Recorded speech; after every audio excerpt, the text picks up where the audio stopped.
সামারে পাওয়া ফলের রাজা আমকে কিন্তু এভাবে সারা বছর তাজা রাখাটা অসম্ভব ব্যাপার। কিন্তু আম দিয়ে তৈরি কিছুটা রেসিপি রয়েছে যেগুলোকে নাকি আমরা সারা বছর কি বছরের উপর বছর ধরে রেখে দিতে পারি। তো চলো আজকে বানিয়ে ফেলি আম দিয়ে আমসত্ত্ব। আর এই আমসত্ত্ব বানাতে আমি আমাদের গাছেরই আমগুলোকে ব্যবহার করছি। কয়েকটা আমের মুখটা কেটে এরপর এর খোসা ছাড়িয়ে ভালোভাবে এটাকে গ্রেট করে নিতে হবে। আমি এখানে, কারণ এটা কাঁচা মিঠা রয়েছে, একটু শক্ত রয়েছে, তাই এখানে গ্রেটারে গ্রেট করে নিচ্ছি। এই দেখো কি সুন্দরভাবে কাঁচা মিঠা আমের পাল্পটা বেরিয়ে এসছে।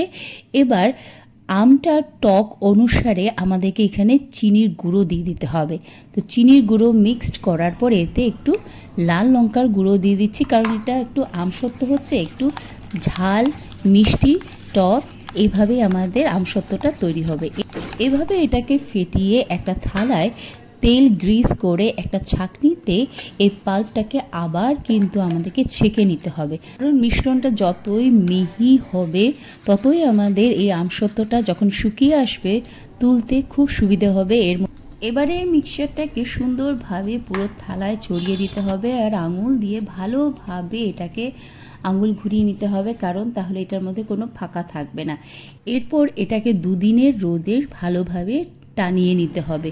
এছাড়াও যদি ঘরে এসি চলে তো এসির নিচেও কিন্তু এটাকে দুদিনেই আমসত্ত্ব তৈরি করা যায়।